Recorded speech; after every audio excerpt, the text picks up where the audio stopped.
Welcome to Unburrowed, where we ask Evil Genius's professional StarCraft players your unconventional questions.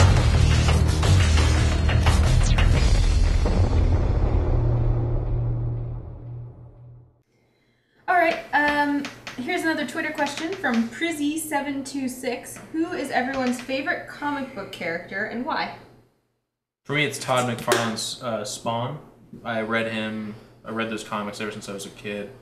His artwork was amazing. He revolutionized the way action figures were made. They were no longer like posable G.I. Joes with obviously undetailed bodies, but his were like works of art. So I love him. I actually recently had a fan hear me talk about it on Twitter, and then they sent me their collection of Spawn comic books, and it was amazingly generous and well received. Read them all. Yeah, I've seen those. You have them all packed away all carefully.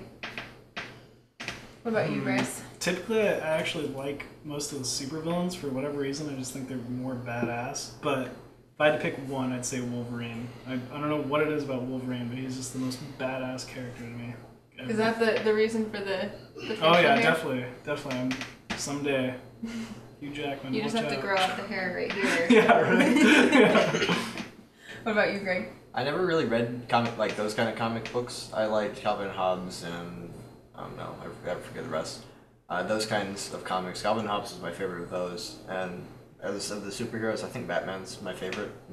I like the concept of not actually being a superhero, just being rich and badass. I like those jokes. The picture of Batman says money is the best superpower. It's like Batman and Iron Man. Yeah, Iron Man would be my second favorite. I like the anger too. Let's move on from that one. SYZ Adrenaline on Twitter wants to know, what is your favorite StarCraft Brood War memory? I've got quite a few. Yeah, that's a tough one to choose. Okay. Easily, okay, can we do funniest? Sure. Alright. Here's a pretty hilarious story. You guys can maybe remember the map for me, but back at the WCG that I took 4th at, I was playing Artosis on a map where you had like the 2 assimilators, and if you kill the assimilators, it locks the opponent in their base. I know the map you're talking about. So basically, I just like open like a standard opening, and then go out and I scout like Artosis' base, and then I realized he had killed his assimilators and locked himself in his base, and so like I basically just win from there because he can't move out or like be aggressive at all, and I take the entire map and just win. But I was like, are you kidding me? Like, this is like when everything's on the line. I think we were 1-1 in our series, and this game won it, and he just kind of put himself at this terrible like position early on. I just couldn't believe it. That was really funny. I can think of a really funny one from Bryce too. When you went to that offline qualifier, and I played it up from Korea, and there was literally no one else there, so you went to an offline qualifier to play me and lose for second place. Yeah, no. That's not the whole story. He flew to the middle of the country. It was. That's right. Yeah. It was like North Carolina or something like that. Flew to North Carolina from California. My hotel. Okay, I had to pay for my entire hotel, my like flight there out of my pocket. And then, because my hotel was so far away from the event, let me give you an example. It was cheaper to take a limo than to take a cab. And so I probably spent $150 on like just getting to the event to lose to you. And they let me play this online. No, getting to the event from the hotel. Yeah, from the hotel. Yeah. No. This is not including ticket. But the funniest part about this was Bryce shows up to play this qualifier.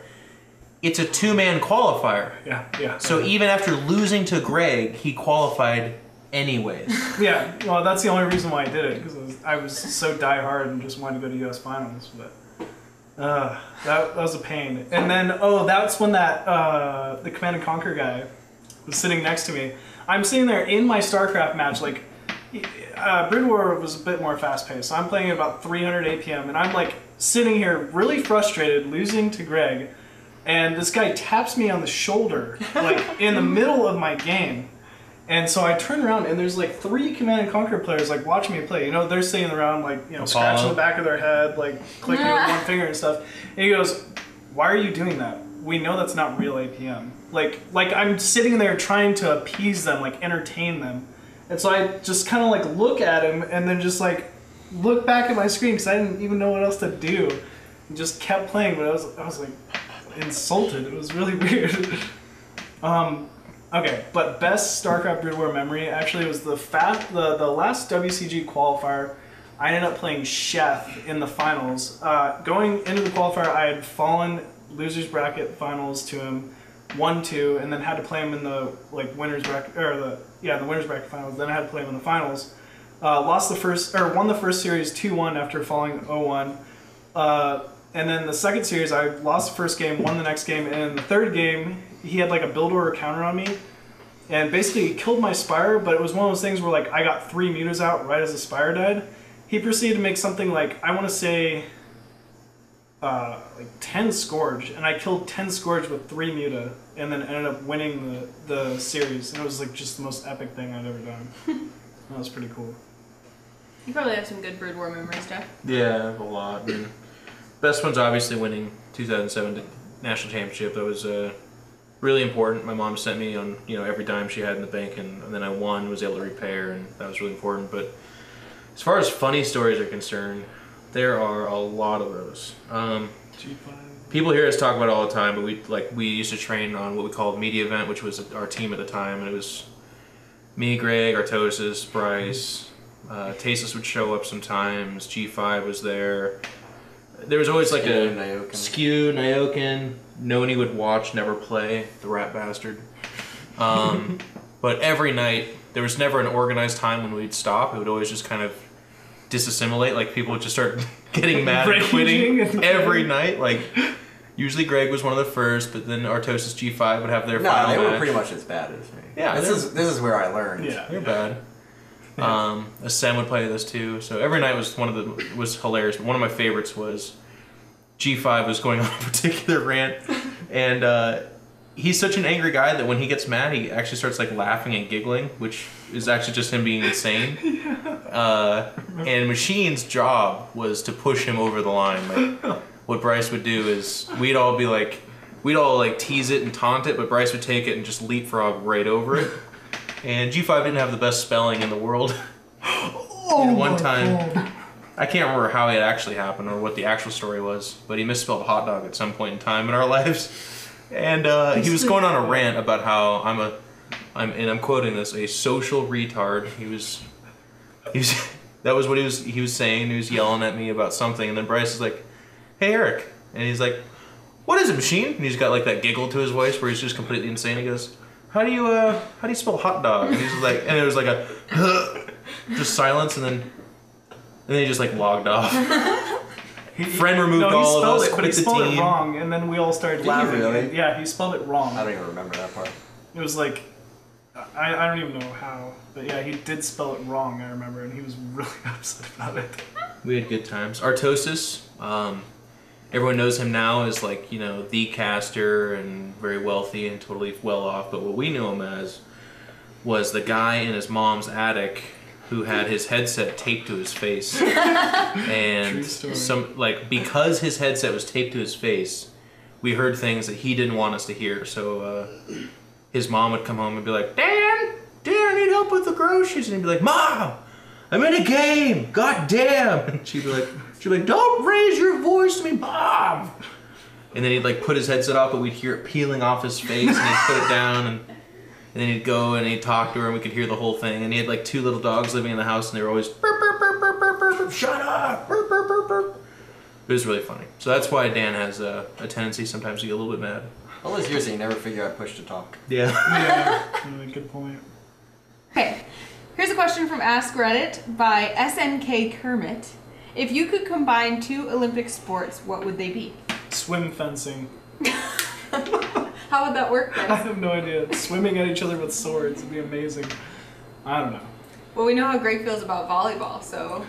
Trampoline fencing. Oh god, that would be so bad. I don't know about mixing them, but there's one sport that should be in it. I'm not sure if I linked a video of some people. It's this Thai sport where it's like volleyball except with your feet. You're not allowed to touch it with your hands, and Wow. it just looks absolutely ridiculous. That needs to be like the only sport ever played. So you could combine like soccer and volleyball to get Sure, that sport. we can do that. Okay. I would do wrestling and that one where they ski and shoot. The How luge? No. Oh, What? No, I thought it was the luge. No, that's Olympic sledding. That's two Ski people that and are a like shoot? so Oh, right, no, no, wrong. no. What are you talking No, about? Shoot no, a I know, rifle. I know what you're It's talking Oh, about. Yeah. shoot. I thought you meant like ski in a chute. But it's still not luge. Luge is the one on the sled. Like, Yeah, I know, laying but down that, toboggan. you know how Jeff explains things. Don't rope me into your weird logic. Okay, so you're saying like riflery? Is that what you're talking about? Yeah, they'd like wrestle for a while, and they'd break away and go shoot stuff. What? It sounds like the most manly Yeah. sport ever. I think it's biathlon. Or they could Yeah. shoot at each other. That'd be kind of cool too. They're like wrestling, and then they pull out a pistol, and they're cool. Okay. All right. One last question. What non-StarCraft achievement are you most proud of in your life? But you're most proud of except for the only thing you do. Yeah. Well, Like, I actually haven't done I anything have else for the last 5 years. I'm like contractually obligated to say Anna, so yeah. So funny. so, This is my job, is to be a straight guy for Well, your jokes. hopefully a girl. You know what I mean. The one that gets made fun of for your enjoyment. Whatever. Yeah, still a girl though. Let's answer the question for reals now. Bryce, what non-StarCraft achievement are you most proud of in life? Hey, don't say Anna, because I already said it. You can have Abby. okay. Well, there's actually like,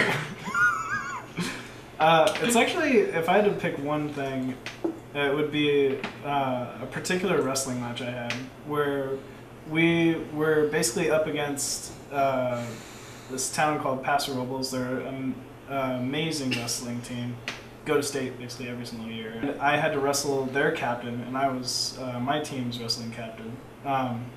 And so I proceeded to basically watch everyone lose on my team, and then it was like basically the captains wrestling each other at the end of the night.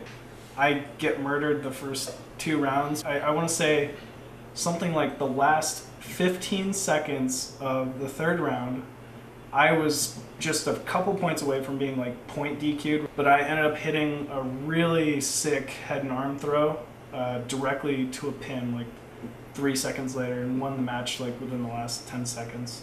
Whole like stadium basically erupted. My football coach particularly came to watch me wrestle that night, so it was pretty cool. You were like the hometown hero. Yeah, it was pretty cool. I was happy with it. That's I was the awesome. only one to win, so that was That pretty feels nice. good too. Yeah, yeah. So that's probably my most proud moment of StarCraft. So other than winning the love of a woman who cares for you and you're gonna spend the rest of your life with, what's one of your favorite achievements?